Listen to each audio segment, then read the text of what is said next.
I want to take a minute to think about and ask you, what kind of memories are you leaving behind you with others?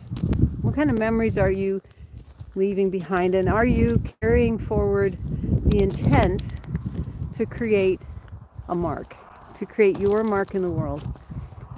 Are you, I have to pick up a nail, sorry. It's a walking duty. Pick up nails on the driveway. What mark are you leaving in the world?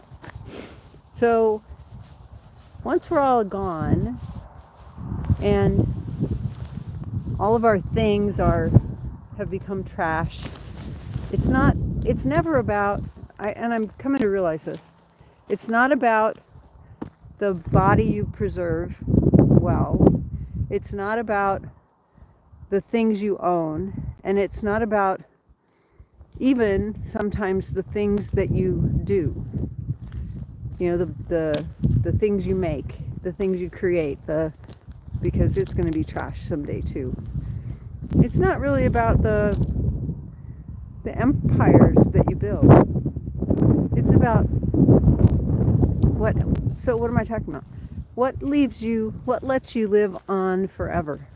It's the things the memories you leave behind with others. So the way that you impact others' lives so that they tell the story and that they continue to tell the story and continue to rehearse the story over and over. Think about all the people who've gone before us, and we know their names because their story has been told over and over and over. You know, what is that mark?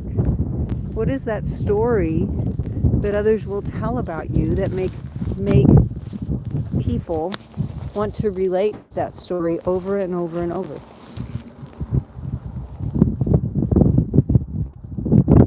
What amazing memories did you leave people? How did you make people feel? How did you make others feel impressed, or how did you make them feel empowered so that they remembered your name?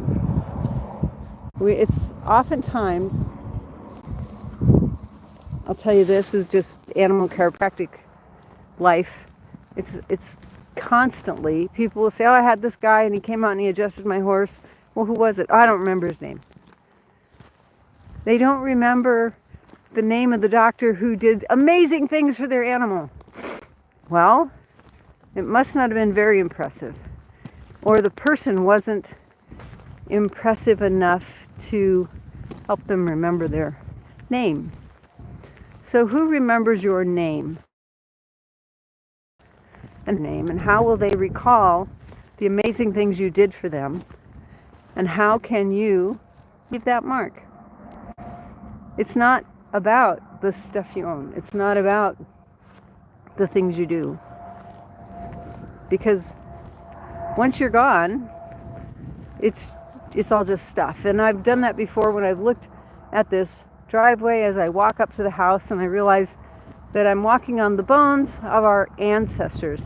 I'm walking on the bones of those who've gone before us, because I live in an area where there are dinosaur fossils everywhere, as a reminder that tens of thousands of years ago, maybe hundreds of thousands of years ago, other creatures that I can't even envision have walked this earth. And yeah, I might see the replications of them in museums, but I don't know that that's what they look like. I don't know that that's what their personalities were like. We know that all of these animals have their own personality, if you include the crazy puppy and every other animal that she interacts with. So what will you leave behind? What memories will you leave for other people? Thanks for joining me here today. It's a beautiful day here in Bosque County, Texas. The wind is cold. It has been raining and reportedly snowing. There's some remnants of snow still out here, but it's for the most part all gone. It's not particularly icy. They've, closed businesses and schools because, oh, it's going to be icy, but it's not. And for those people, it will be a, what do you call it, a free day. a day to stay home and sleep and watch TV and do all the things that people do when they stay home. If you're a veterinarian or a chiropractor and you're thinking about what memories are you going to leave behind, what beautiful, empowered memories are you going to leave behind so that people remember your name? I mean, let's think about all the people we remember, and for some reason the name that comes to my mind is Genghis Khan, and many people remember him as a barbarian, but the guy invented a lot of really cool stuff because he was that sort of person. I'm not saying he was a good guy. He did some awful things.